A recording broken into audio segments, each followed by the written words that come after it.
Саламатсыздар, мен Жан Шыңғыс. Мен Алматы қаласының Алматы облысы бойынша құрылып жатқан Алаш партиясының мүшесімін. Бүгін сіздерге Алаш партиясының құрылу тарихын айтып бергім келеді. Негізі Алаш партиясының құрылу негізгі мақсаты халықтың мұқтажы мен мүддесін шешу. Ең бірінші 3 жыл бұрын Алаш партиясын шешу идеясы немесе Алаш партиясының осындай партияға арналып халықтың мүддесін қорғайтын күшке айналуы халықтың мұқтажы әсер етті деп айта аламын. Өйткені бұл халықтың сұранысы. Біздің төрағамыз Әділет Ғабдолла Ерланбекұлы, халыққа жанашыр азаматымыз.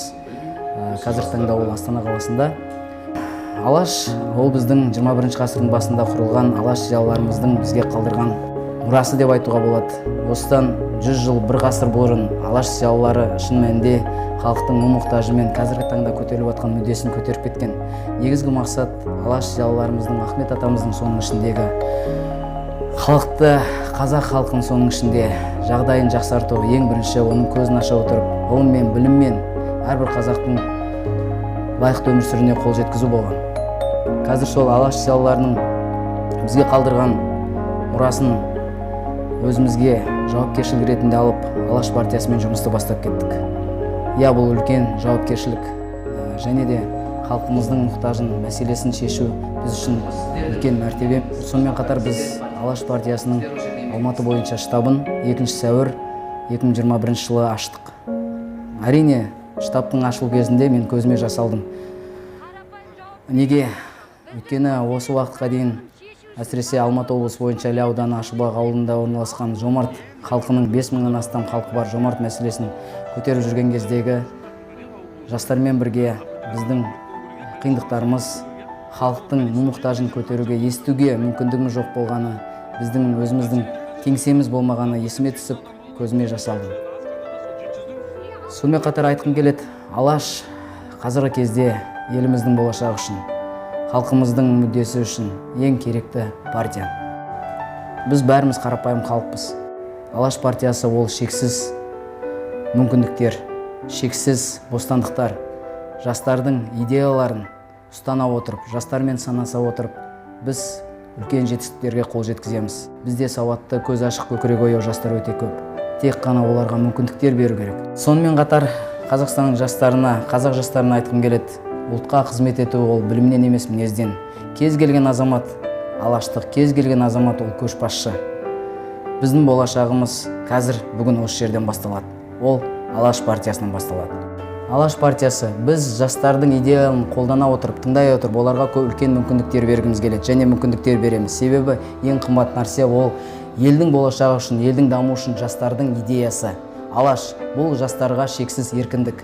Алаш партиясына қосылыңыздар.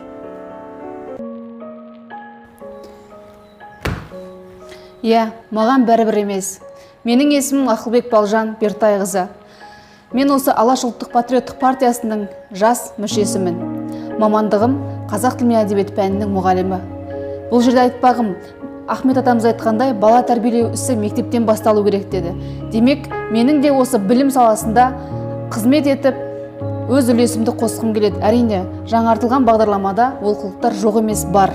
Соның бәріне сараптама жасап, осы еліміздің, жастарымыздың болашағын кемел болуына, дұрыс жүйелі білім алуына менің де үлесім қосылатынына алдағы уақытта сенімді. Осы Алаш ұлттық патриоттық партиясының жастардың идеясының іске асуына, жүзеге асуына мүмкіндік беріп отырғанын пайдалана отырып, мен де осы еліміздің әлемдік деңгейде дамуына өз үлесімді қосуға міндеттімін. Мен Жұмеев Жолдасқали Сейсенғалиұлы, құрылып жатырған Алаш патриоттық партиясының мүшесі. Партияға мүше бола отырып, еліміздің, жеріміздің, отанымыздың дамуына үлес қосқым келеді. Соның ішінде ауыл шаруашылығына, өз идеяларымен, өз мақсаттарымен еліміздің дамуына, ауыл шаруашылығын көркеуіне толық үлес қоссам деймін. Құрметті жерлестер, отандастар, құрылып жатырған Алаш партиясының көркеуіне, дамуына, осында еліміздің, жеріміздің мақсат мүрдесін айқындауға, қатарымызға қосылуға сіздерді де шақырамын. Сәлем, мен Талғат Аралбайұлы. Мен Алаш партиясының баспасөз хатшысымын. Алаш баласы. Саған айтып тұрмын. Түсің, түрің, салмағың бойың бізге маңызды емес. Басы сенде идея бар ма? Онда сөз де бар. Біздің партияның басты ерекшелігі біз жастарға өте көп мүмкіндік береміз. Қазіргі таңда бізде қажетті ресурстар жоқ. Дегенмен де біз сіздің идеяңызды ала отырып, мемлекет қаржысын біріктіріп Қазақстанды үлкен дамыған мемлекетке айналдырғымыз келеді. Айтар сөзің болса, жаңа идеяң болса, кел, қатарымызға қосыл, Қазақстанды бірге гүлдендірейік. Алаш партиясының басты ерекшелігі бұл халықтың ұсынысымен әрі зор қолдауымен құрылған партия. Кел, қатарымызға қосыл, сенің қолыңнан келеді.